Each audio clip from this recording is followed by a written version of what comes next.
You know what I'd love to do? Actually, so what I want to tell you now that I'd love to do is like if someone's dying, I don't know, 85, terminally ill, and let's say lives in Germany or Poland, that'd be the most convenient for me, unless he can be flown to me.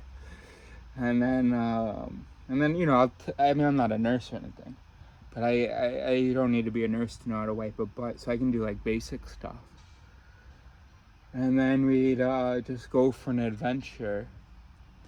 And so anyway, so the reason I'm making this video is not like I have in 2023 thousands of people who can give me an answer to this, but is there like a website or a Make-A-Wish type thing where it's individual to individual? So, or do you have any tips for how I could find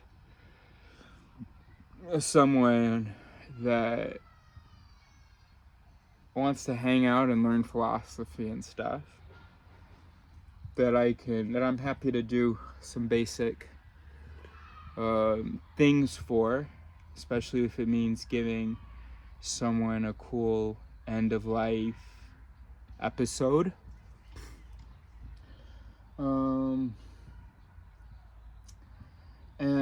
But here's what I really want to do, but not why I'm making the video, but what I want to do for a little while is you travel with me. It doesn't really matter where we go. It's about what we talk about, what we figure out, what we learn. I'm maybe scary enough to make you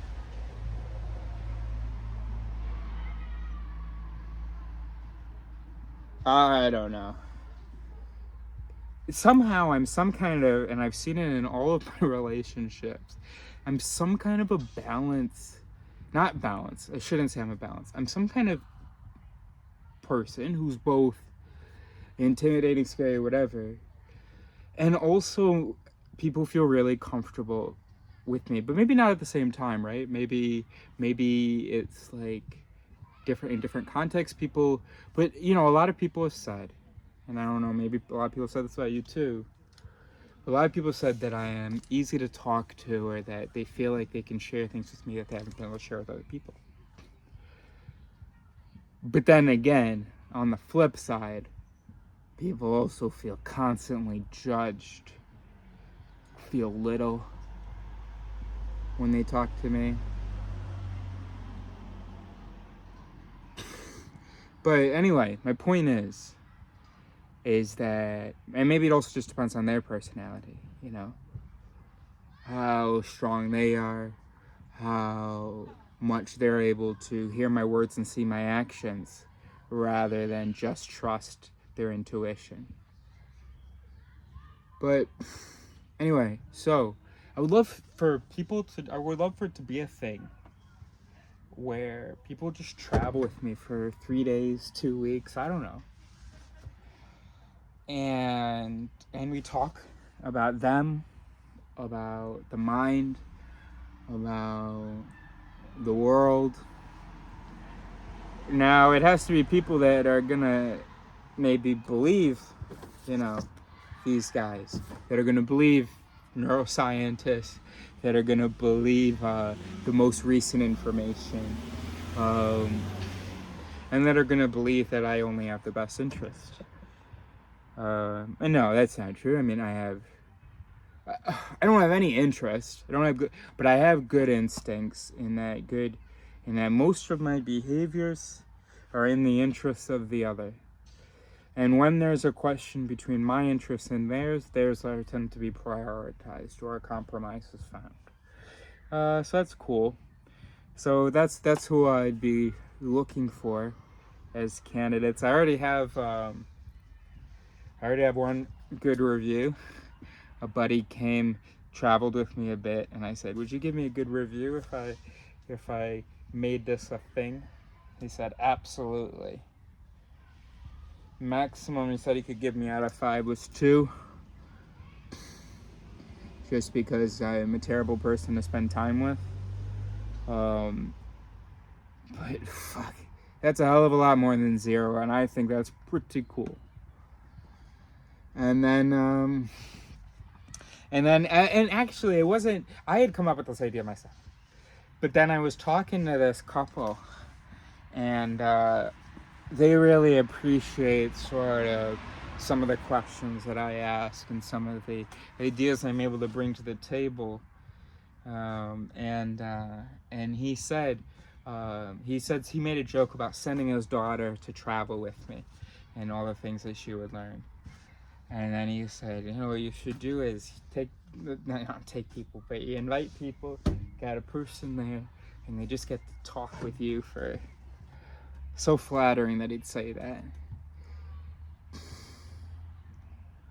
I do need to work on my listening, so I also love for someone to help me work on my listening. Help me work on creating the space for people that don't, as naturally as I do, take the space. I don't take space to take space, but when I have something to say, sometimes it comes out more often than someone who needs a bit more of an invitation. I don't really want a shy person or a person that really needs an invitation. Someone who's already done enough work on themselves to mostly not need invitations. But I'm also pretty good at inviting.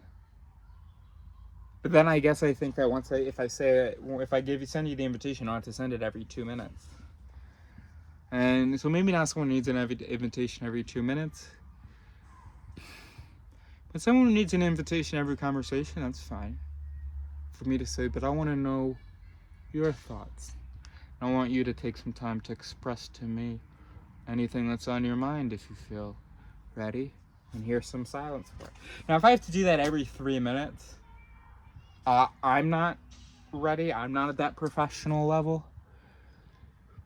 But yeah, if you're out there and you've got enough confidence to express what is in here, but enough humility to know that it might all be garbage, then you found a good partner. Because I also have enough confidence to express whatever is in here, and enough humility to know that it's probably all garbage.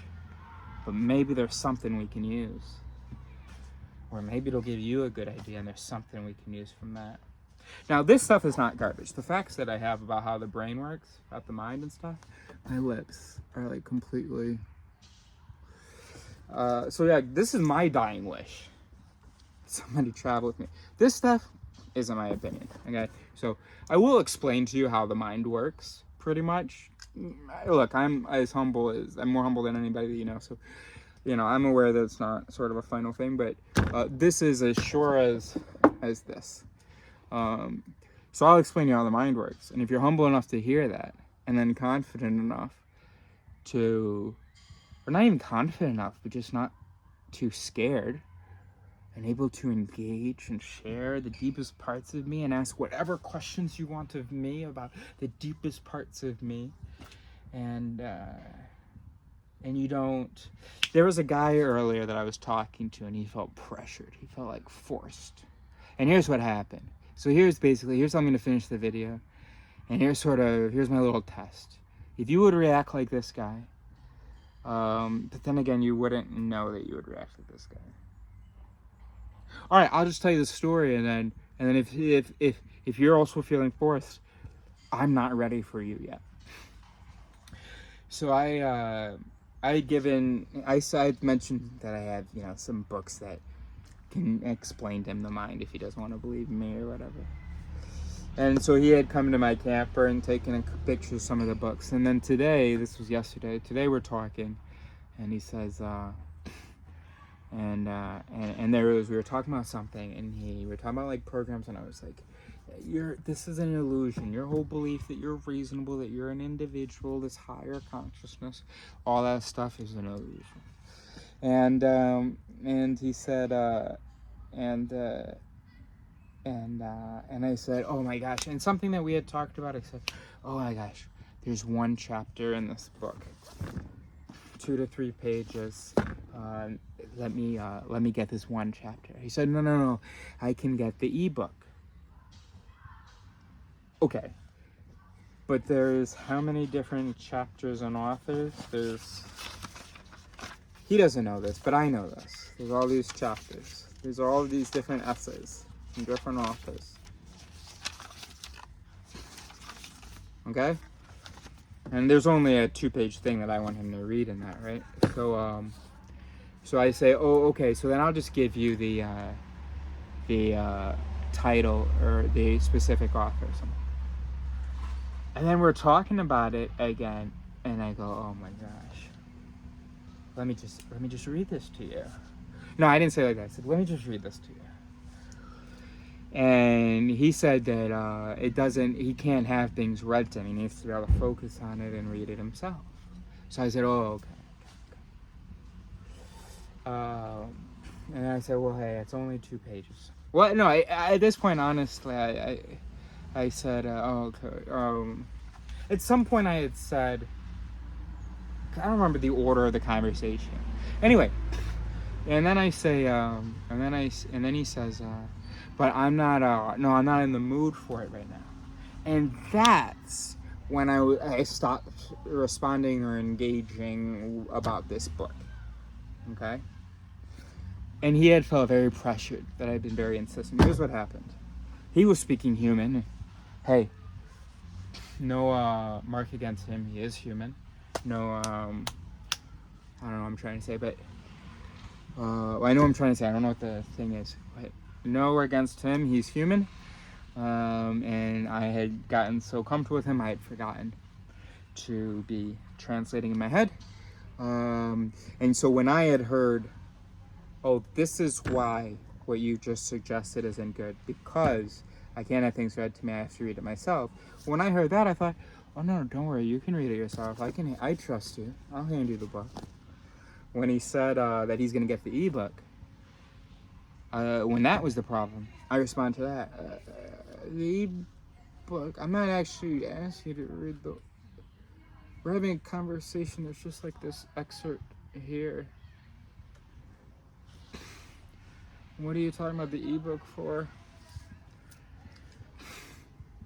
In reality, because he was speaking human, I was supposed to translate that in my head and understand that every objection of his was actually not an objection about the format, about who reads it.